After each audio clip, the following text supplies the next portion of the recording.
Welcome to Lecture 3 in our course Analysis of a Complex Kind. Today we'll learn about the polar representation of complex numbers, another representation which is different from the Cartesian representation that we've been talking about so far, and that is helpful in understanding geometrically what multiplication means, for example. So consider a complex number z of the form x plus iy. Z can be also described by the distance of this point Z from the origin, we'll call that distance R, and the angle between the positive x-axis and the line segment from Z to 0. So let me draw a picture so you can see what I mean here. So here's our coordinate system,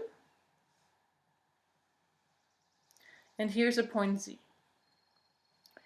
Let's connect that point to the origin. So this distance right here, so that was our point Z, that kind of got lost in my picture. Here's Z with Cartesian coordinates x and I, y. So x plus I, y. So in other words, here's x and this is y. Then the distance from the origin is called r. That's the modulus of Z. And this angle right here, we'll call that theta. So the angle that the line from the origin to Z makes with a positive x-axis, that angle, we'll call that theta. This is a Greek symbol. You may not have seen that before. It's often used to denote angles in mathematics. So often angles are denoted with alpha, beta, gamma, theta, phi. And we'll see some of these symbols in this class. So together, the radius r and that angle theta describe exactly what point we're talking about. If I were to give you a radius and an angle, then you could reconstruct the actual point and then read from that point the coordinates x and y and bring that point back into this Cartesian form x plus iy. So how are they related? How are the Cartesian, the xy coordinates, related to the polar coordinates? So just to make it clear, the Cartesian coordinates here, that we mean x and y, and the polar coordinates are r and theta. How are they related to each other? Well, you see here in my picture a right triangle. And in the right triangle, we have the nice laws of sine and cosine. So for example, sine of this angle theta is y divided by r. If I solve that equation for y, this length y right here, I find y is r times sine theta. And cosine of theta is x divided by r. If I solve that for x, I find x is r times cosine of theta. And so these two equations relate x, y, r, and theta with each other. So instead of writing z equals x plus iy, I could replace x and y in this relation here with my new coordinates. So instead of x, I could write r times cosine theta, and instead of y, I could write r times sine theta.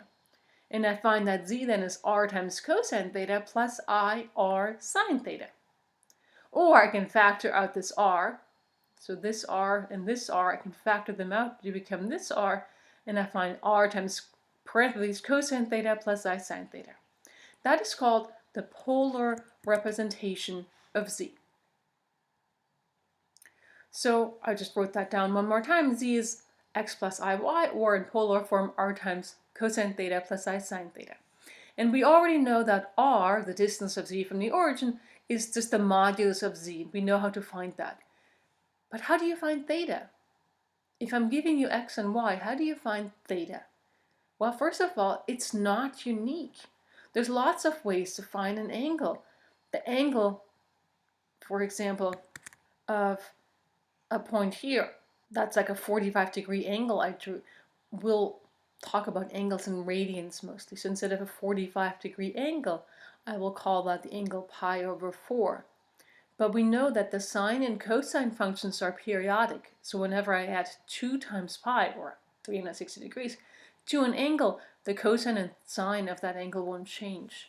So instead of saying this is the angle pi over 4, I could also say it's the angle pi over 4 plus 2 pi. Just add 2 pi to that angle. And cosine and sine wouldn't know the difference. Or I could add 4 pi or 6 pi or 8 pi. So the angle is not unique. So we got to find out a way to specify a specific angle. And that's called the principal argument of z. So it is the angle between negative pi and pi. So in this case here, we would call the principal argument actually pi over 4. We would pick that angle.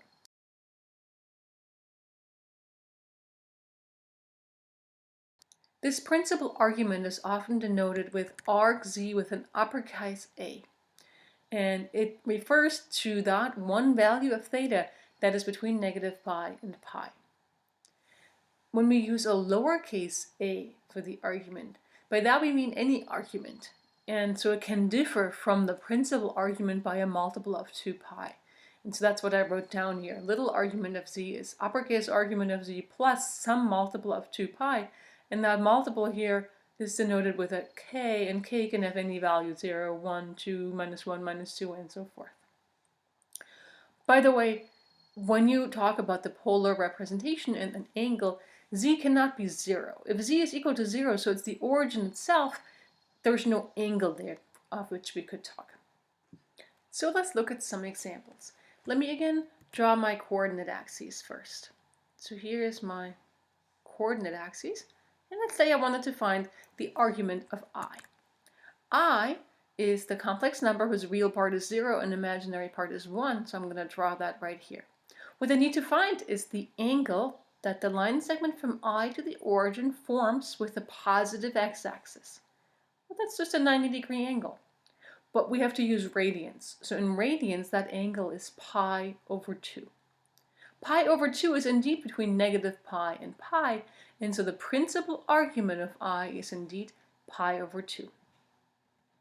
Let's look at the argument of the complex number 1. Well, 1 is really a real number, but we can also look at it as a complex number, and it would be this number right here. It has no imaginary part. So there's the number 1. So the line segment from the origin to 1, what angle does that form with a positive real axis? Well, there's no angle right there. So the angle is 0. 0 is indeed between negative pi and pi. So the principal argument of the number 1 is 0. How about negative 1? Well, negative 1 is over here. What angle does the line segment from negative 1 to 0 make with the positive x-axis? So if I have to measure from the positive x-axis, that means I have to go all the way around. That's a 180-degree angle. We have to use radians. 180 degrees corresponds to the angle pi. Pi is just about to be allowed here between negative pi and pi is included, and so the angle of negative 1 is equal to pi. What is the argument of 1 minus I? I'm going to start a new picture here. So let me again draw my coordinate axes. And now I want to draw the point 1 minus I. So the real part is 1, the imaginary part is minus I. So that's the point down here. There is 1 minus I. So what is the angle that this line segment forms with a positive x-axis? Well, it looks like it's like all the way around. So it's a pretty large angle. That's almost a 360-degree angle. So that's more than pi. But that angle is not going to be within this range anymore. So in other words, we have to add something to that angle. We have to add a multiple of 2 pi to bring it into this range.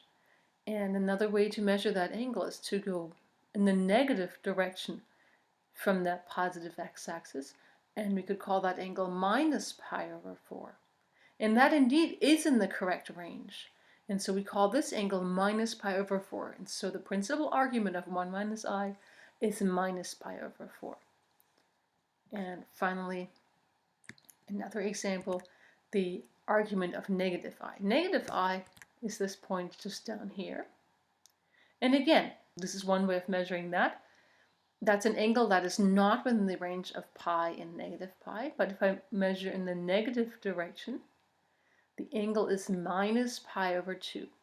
minus pi over 2 is in the correct range, and so the principal argument of minus I is minus pi over 2.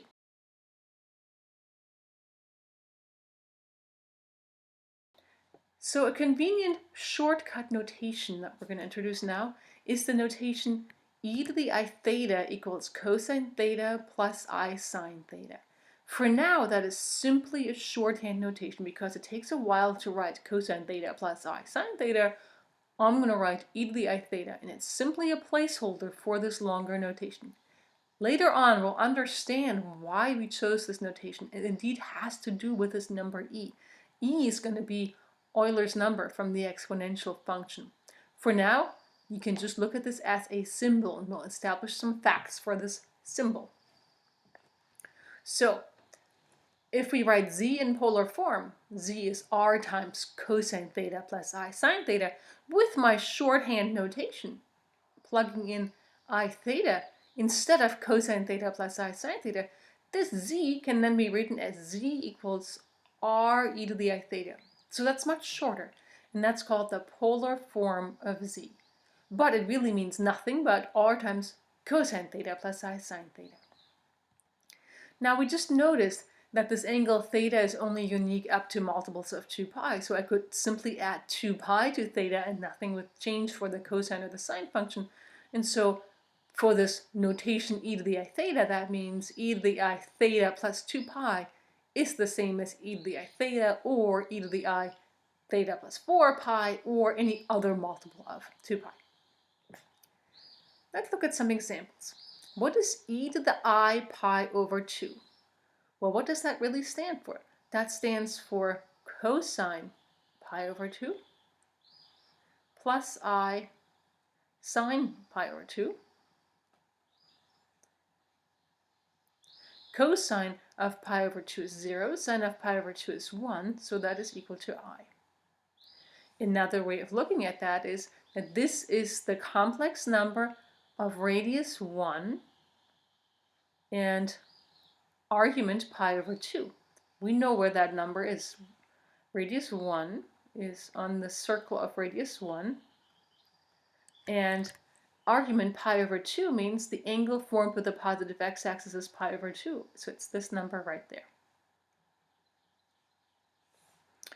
What is e to the I pi? Again, I can write that as cosine of pi plus I sine of pi. And knowing that cosine of pi is -1, sine of pi is 0, I find this is -1. Or I can look at this as the complex number in polar form whose radius is 1 and angle is pi. Where is that number? Well, if I draw an angle of pi with a positive real axis and a number has to be on that circle of radius 1, this is where the number ends up. Similarly, e to the I pi over 4. I could plug that in, and I would have to figure out or remember what cosine of pi over 4 is and sine of pi over 4. Or I can look at this as the complex number of radius 1, whose angle with a positive real axis is pi over 4. Pi over 4 is that 45-degree angle, so it must be this number right here. What is that number? What are the coordinates of that number? Well, it's on a 45-degree angle. So the x-coordinate and the y-coordinate have the same length because it's on a 45-degree angle. And if the hypotenuse in this triangle has to be 1, then the coordinates of this point must be 1 over root 2 and I over root 2. Or in another form, you may have seen this in another form before, you could write this as root 2 over 2 plus I times root 2 over 2. And finally, e to the 2 pi I. What is that? Well, I could just write that again as, by my definition, that's cosine 2 pi plus I times sine of 2 pi. And I know that cosine of 2 pi is 1, sine of 2 pi is 0, so I find that this equals 1. Or this is a complex number whose radius is 1 and the angle is 2 pi, so it must be this number right here. So you've possibly seen this equation before and wondered about it. E to the 2 pi I is equal to 1. is an equation that incorporates many important constants. 1 is one of those important constants. It's one of the most important numbers in mathematics because it's sort of the unit number. 2 is the smallest prime number. I is our complex imaginary unit. Pi, well, that's pi. And E is Euler's number, even though we don't really know the relation with Euler's number yet between our symbol e to the I theta and E. But this equation, e to the 2 pi I equals 1, combines 1, 2, 3, 4, 5 of the most important constants in mathematics into one equation.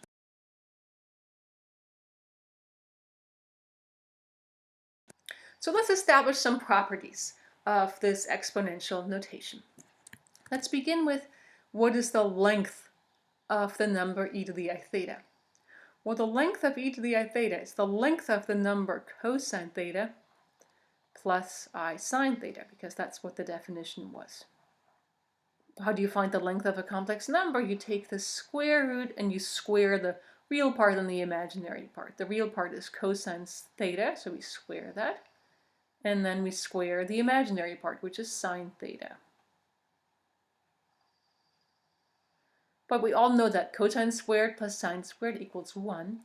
Square root of 1 is 1, and so we end up with a 1 right here. E to the I theta could be viewed as the complex number whose length is 1 and the angle formed with the positive x-axis is theta. Second, what is the complex conjugate of e to the I theta? Well, we have to look at cosine theta plus I sine theta and take the complex conjugate of that. How do you take the complex conjugate? You flip the sign of the imaginary component. So this becomes cosine theta minus I sine theta. And how do you write that in our exponential form? We have to bring it into the form cosine of something plus I sine of something. So how can we do that? Well, the sine function has the property we could pull the negative sign inside. So instead of minus I sine theta, we could call this plus I sine of minus theta. But in order to use our exponential notation, we have to have the same angle in the cosine and the sine. Cosine, thankfully, is an even function. So cosine of theta is the same as cosine of minus theta. And there we have it. This is shorthand notation for e to the I times minus theta, or e to the minus I theta. What is 1 over e to the I theta? Well, 1 over e to the I theta, we have talked about taking the reciprocal of a complex number. How do we do that? We multiply top and bottom with a conjugate. So I take e to the I theta conjugate and multiply top and bottom by it. So e to the I theta times e to the I theta conjugate. But we just calculated what that conjugate is. The conjugate of e to the I theta is e to the minus I theta. And so here I have e to the I theta times e to the minus I theta. But we also learned that a number times its conjugate gives you the length of that number squared. But the length of e to the I theta is 1. And so this ends up just being e to the minus I theta. And finally, e to the I theta plus phi is equal to e to the I theta times e to the I phi. So here we meet another one of those symbols, Greek symbols for angle. It's a phi. It's often used to denote angles as well. So in other words, we can pull apart, just like in our regular exponential function, a sum in the exponent. So how would we show something like that? So we have to figure out what is e to the I times theta plus phi. Well, we know that that is really simply shorthand for cosine of theta plus phi plus I times sine of theta plus phi. So now we need to remember the addition theorems for cosine and sine. I'll just remind you. Cosine of theta plus phi is cosine of theta times cosine of phi minus sine of theta sine of phi. And the addition theorem for the sine function tells us sine of theta plus phi is sine of theta cosine of phi plus cosine of theta sine of phi. And now we can rearrange this a little bit. This is the same as cosine of theta plus I sine of theta multiplied by cosine of phi plus I sine of phi. Let's verify that this is really true. If I multiply out down here, I have a cosine theta cosine phi. Cosine theta cosine phi is right there. I also have a cosine theta I sine phi. Cosine theta sine phi with an I in front of it. I have a I sine theta cosine phi. I sine theta cosine phi. And finally, I have a I sine theta I sine phi, so I squared, which is -1, so minus sine theta sine phi. That's this term right there. So indeed, I can factor my original equation to get this equation. And if I look at this carefully enough, cosine theta plus I sine theta, the shorthand notation for that is e to the I theta. And cosine phi plus I sine phi, the shorthand notation for that is e to the I phi. And that's exactly what I wanted to show.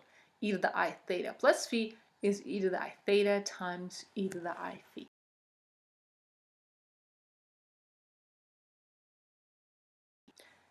Now, these equations that we just established have consequences for the argument function. The argument of the conjugate of z is minus argument of z. Now notice I'm using the lowercase argument function, meaning this has to be read with respect to possibly adding or subtracting 2 pi on one of the sides of this equation. But mainly an argument of the conjugate of z agrees with minus argument of z, possibly by adding 2 pi. An example, if I look at a z right here and I look at its conjugate,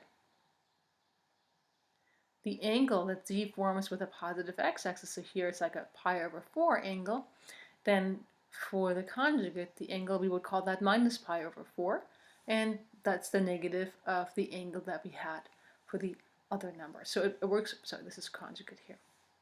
Argument of 1 over z is minus the argument of z as well. This comes from the equation that we just showed, that 1 over e to the I theta is e to the minus I theta. So these conclusions here follow directly from the facts we just established about our shorthand exponential notation. Argument of z1 times z2 is the argument of z1 plus argument of z2. So when you multiply two complex numbers, an angle for the product can be obtained by taking the angle of z1 and adding to it the angle of z2. Again, this may have to be read modulo 2 pi, and I want to show you an example. So for example, the argument of I times I. Let's draw a picture. So we all know I is this number right here. So the argument of I times I is, well, I times I is -1. So argument of -1, that would be this number right here. And argument of -1 is pi. And on the other hand, argument of I plus argument of I, it's pi/2 plus pi/2, that's also pi. So actually here, if I choose these arguments, I actually get equality. So for this, in this case of I actually find that uppercase the principal argument of I times I is equal to the principal argument of I plus the principal argument of I. On the other hand, in this example right here, Let's look at an argument of -1. -1 is this number right here, and I know the principal argument is pi.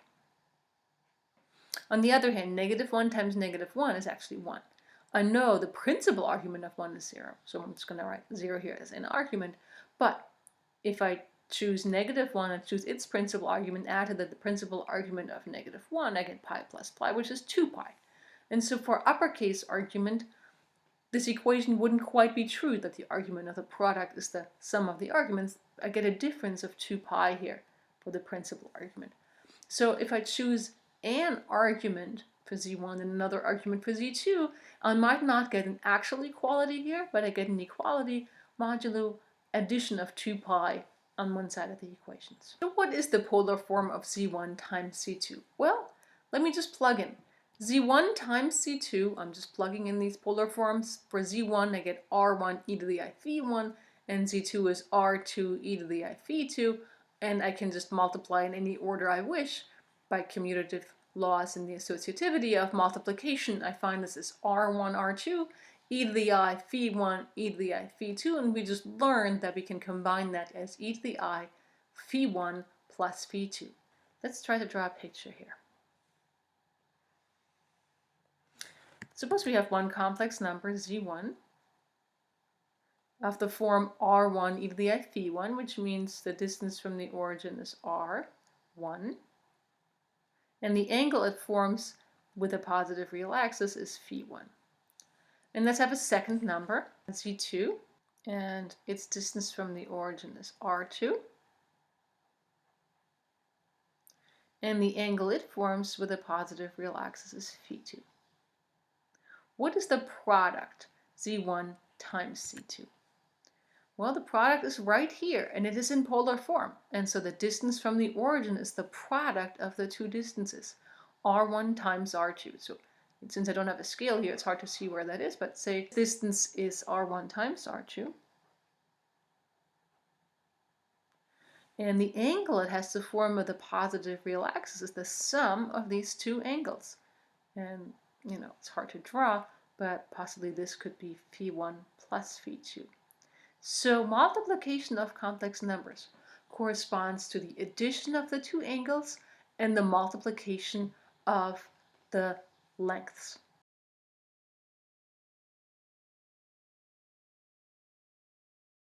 We can use this fact that we can combine the multiplication of e to the I theta and e to the I theta into e to the I theta plus theta into a nice formula, which is called the Moivre's formula. And let's establish that together.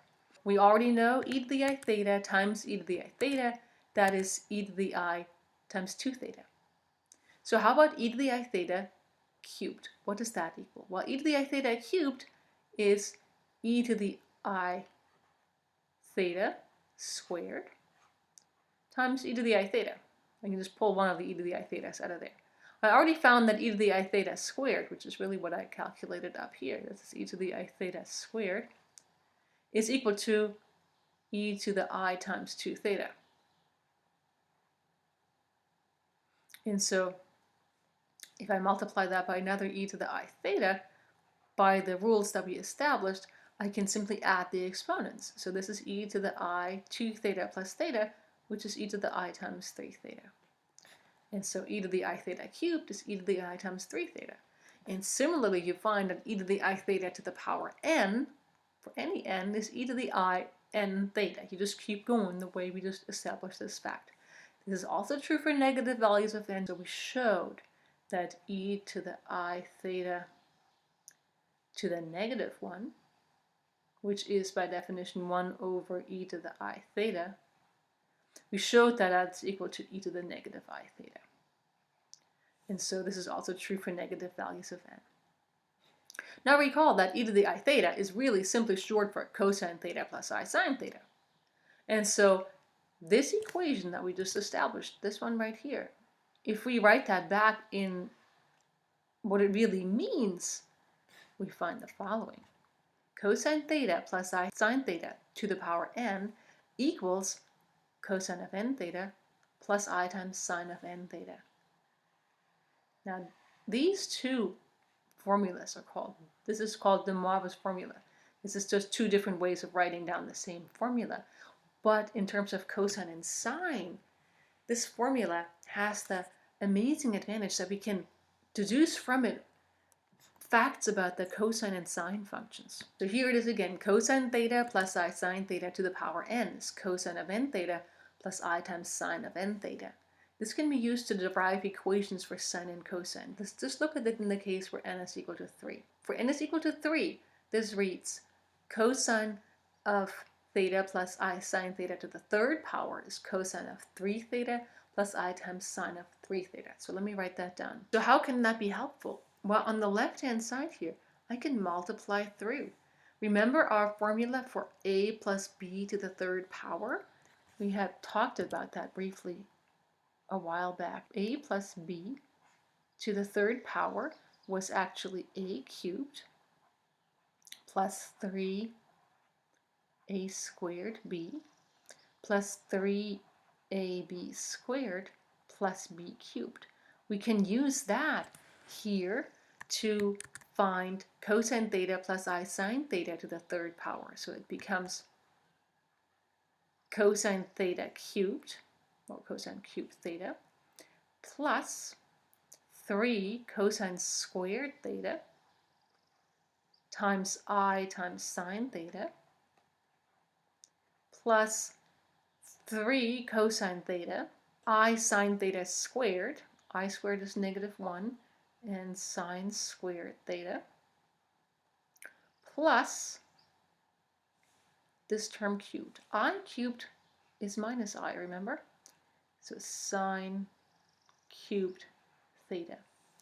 Now if I collect only the real parts together, so this is real, this is real, these two, cosine cubed theta minus 3 cosine theta sine squared theta, is what I find right here. That must agree with the real part of my right-hand side. On the other hand, if I collect the imaginary parts, that's this one and that one, so 3 cosine squared theta sine theta minus sine cubed theta, I see that right here, that must agree with the imaginary part of the right-hand side, sine of 3 theta, and that's where these equations come from.